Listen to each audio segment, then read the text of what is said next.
Fala concurseiro, aqui do Doutor Concursos e canal do Professor Arnaldo Vieira. Tudo bem? Como vocês estão? Tudo legal, gente? Todo mundo estudando? Muito bem.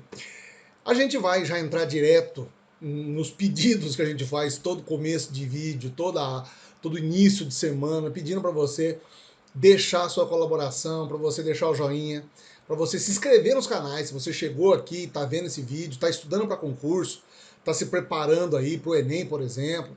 E se você acha o nosso conteúdo relevante, deixa o joinha e compartilhe. Escreva o seu comentário, diga aí o que você está achando desse material para a gente aperfeiçoar. A gente sempre começa a aula dizendo assim para que você entre no ritmo junto com a gente da aula, tá legal? Vamos acelerar porque tem bastante coisa essa semana, bastante coisa legal, tá? Essa semana nós tivemos, então, a concretização. O governo federal regulamentou a criação do Auxílio Brasil. O Auxílio Brasil vem substituir ao Bolsa Família. E isso pode ser, sim, alvo das questões de concurso.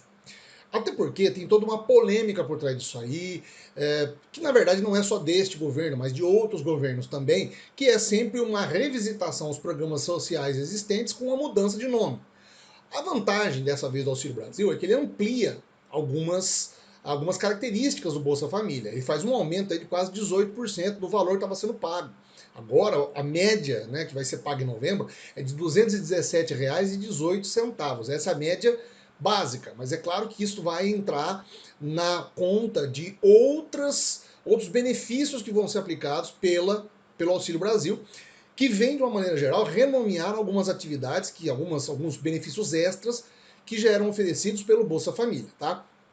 Por exemplo, ele vai manter a integridade do programa social, ele vai manter alguns núcleos, como lá o Primeira Infância, o Composição Familiar e o Superação do Sistema Pobreza.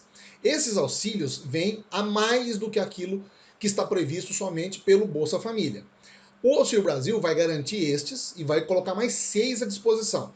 Dentre eles, aí, o auxílio esporte escolar para aquelas crianças que têm um bom desempenho escolar na escola, tá? Na fase escolar, que consigam participar de jogos desportivos como um todo dentro do ambiente escolar. O Iniciação Científica, vou falar de algum só, tá, que me vem agora rapidamente na cabeça. O Iniciação Científica Júnior, que é para aquelas crianças que têm algum bom desempenho em competições de matemática, competições de soletração, competições em geral que são promovidas pelas escolas, né? Auxílio Criança Cidadã, Auxílio Inclusão Produtiva Rural, Auxílio Inclusão Produtiva Urbano e Benefício Compensatório de Transição. Esse, inclusive, me parece que é uma regra que diz em relação às pessoas que vão sair do programa.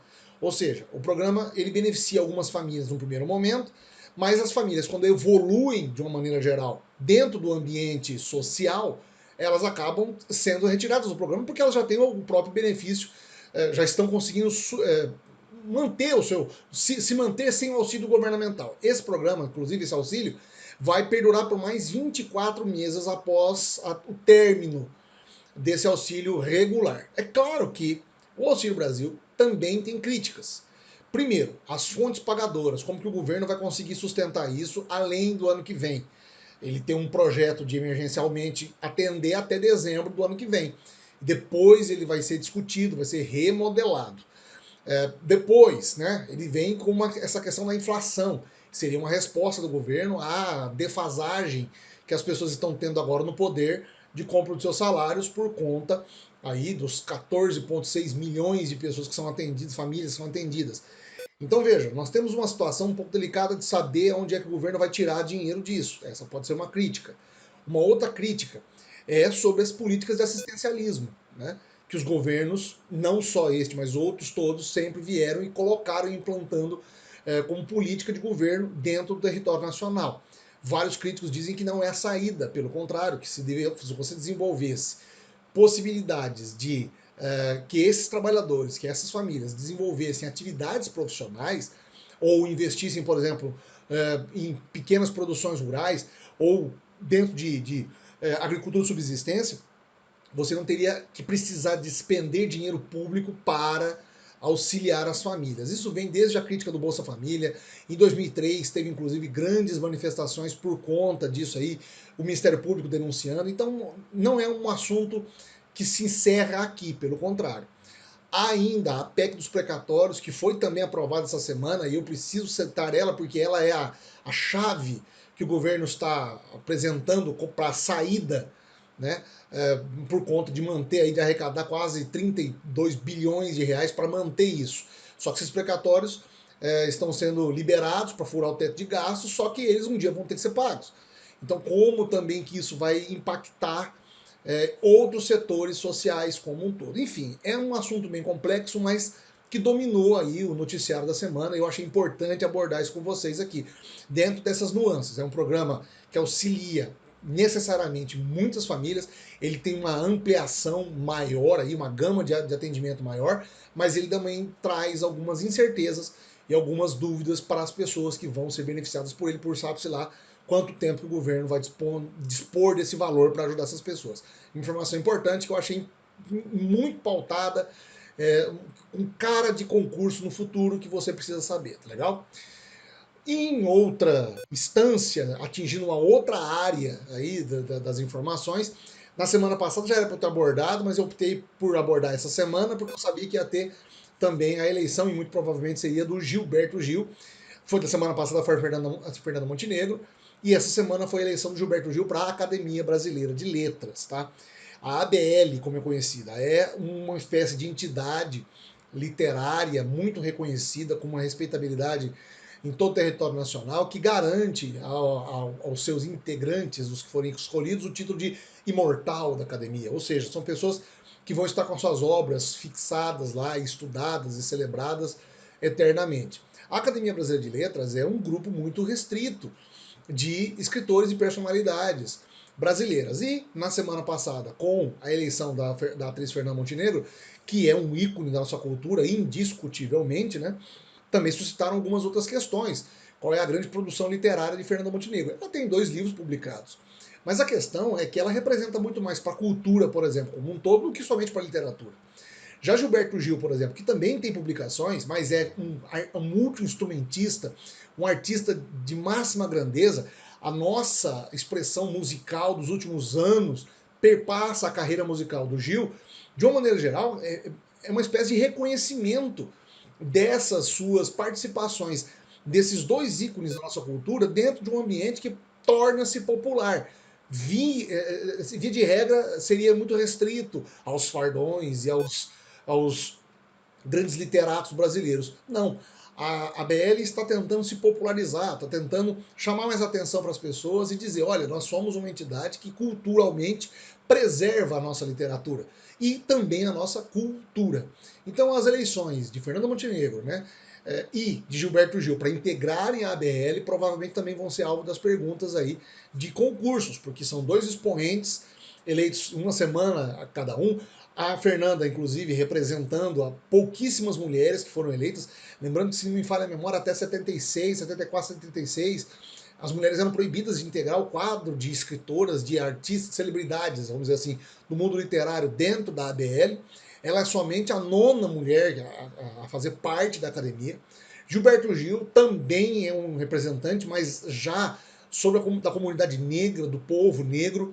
Então, ele é hoje o segundo que está em atividade, né, junto com o professor Domício Proença Filho, que foi presidente, inclusive, da academia em 16 e 17. Enfim, a representatividade que a academia deve ter hoje é muito maior, inclusive, para essas atividades, para esses setores da cultura, as artes cênicas, a música, além do que somente a literatura, por mais que seja a Academia Brasileira de Letras.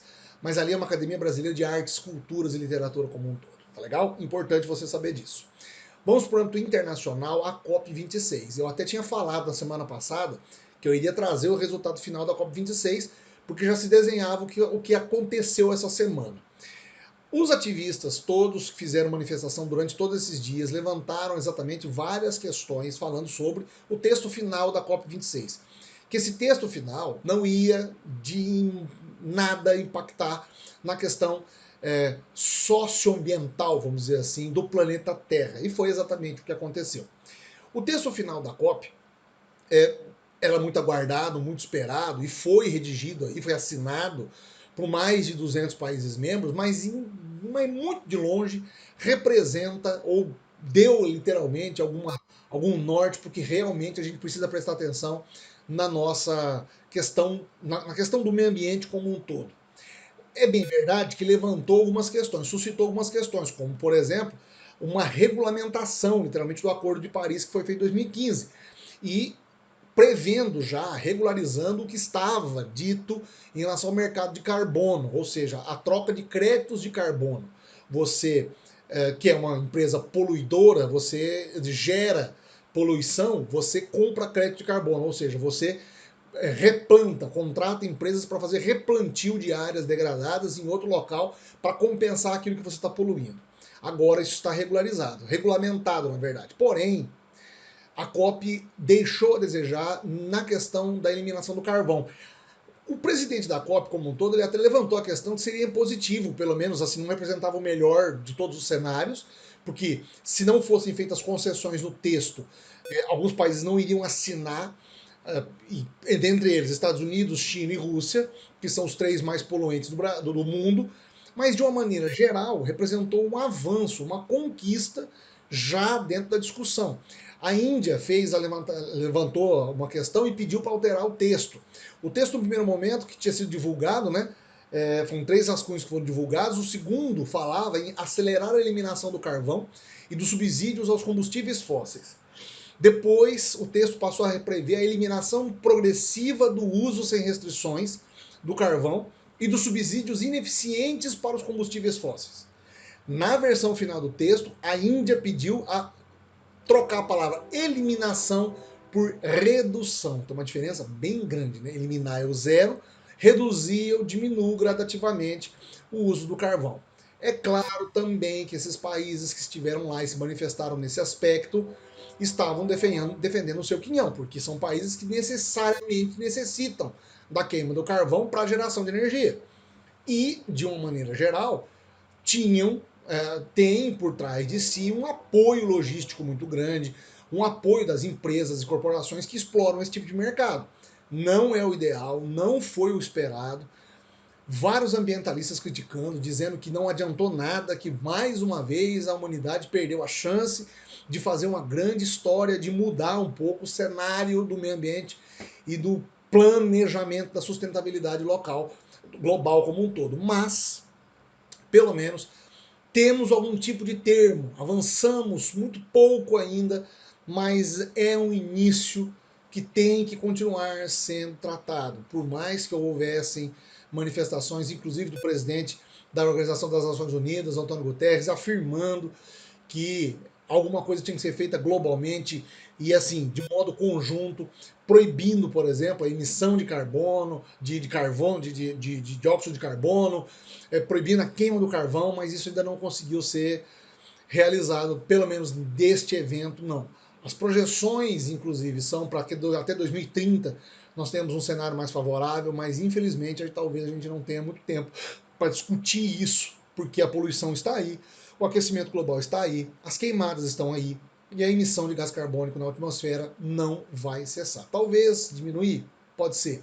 Os governos apoiaram aí uma injeção de dinheiro, bilhões de dólares para conter isso aí e evitar o progresso de novas fábricas, novas fontes de queima de carbono, de carvão especificamente, mas que nada possa ser considerado de grande vulto para nós que já estamos aí sofrendo as consequências.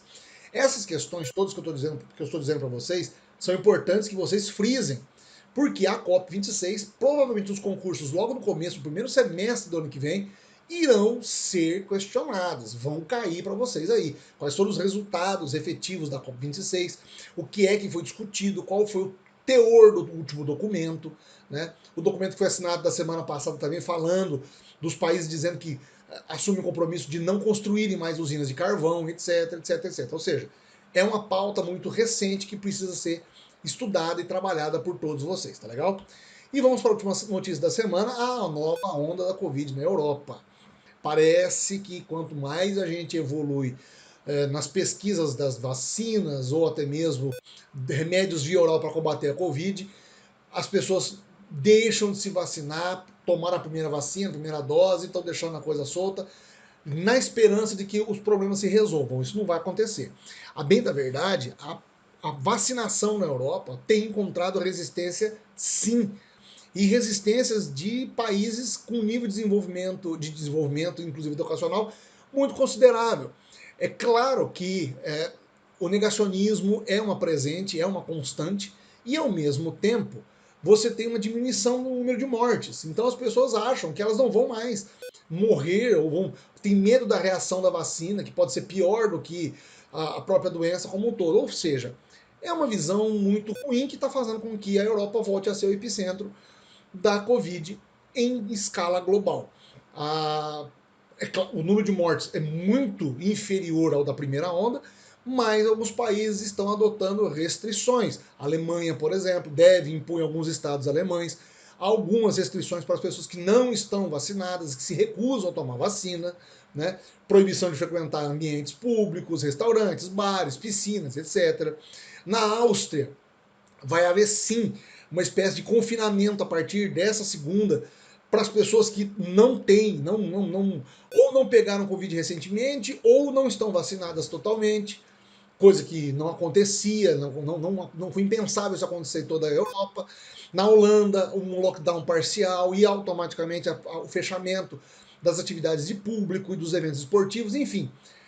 Todo um cenário que quando a gente olha, a gente pensa, puxa vida, não é somente aqui no Brasil que nós estamos com uma certa resistência das pessoas a tomar vacina.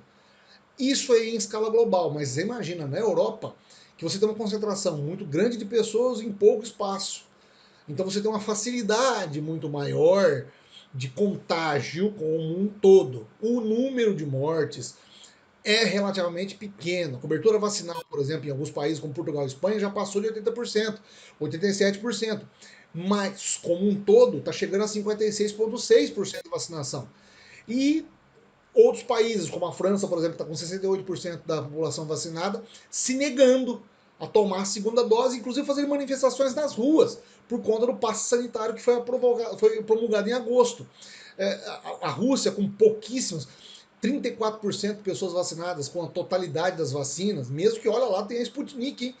Então, de uma maneira geral, nós temos uma resistência das pessoas, e isso está fazendo com que novos casos estejam acontecendo, pessoas estão sendo internadas, que podem desenvolver quadros graves da doença. E isto automaticamente pode possibilitar, por exemplo, a criação e o surgimento de novas variantes. Coisas que a gente está acompanhando, nós estamos vendo, porque uma variante como a Delta tem um alto poder de transmissibilidade. Ok, que ela tem um poder de letalidade reduzido, mas é algo a se considerar. Se houver uma mutação e esse vírus tornar, inclusive, resistente às vacinas, nós continuamos com problema. Já se todo mundo vacinasse e os índices ficassem quase próximos do zero, nós não teríamos a possibilidade de surgimento de outras variantes. É uma questão de lógica. Mas, infelizmente, isso é uma questão que tem que ser levantada, tem que ser discutida e tem que ser abordada aqui para vocês nas aulas, tá legal? Espero que vocês tenham gostado. Deixe um joinha, inscrevam-se nos canais, tanto aqui, meu, professor Arnaldo Vieira, quanto da Doutor Concursos, e comentem, compartilhem conosco o que vocês estão achando dos vídeos, tá legal? A gente espera que vocês estejam gostando desse material, que estejam estudando, mantenha aí a força. Vamos continuar estudando e ajudando vocês, tá legal, pessoal? Um grande abraço, a gente se vê semana que vem e até lá.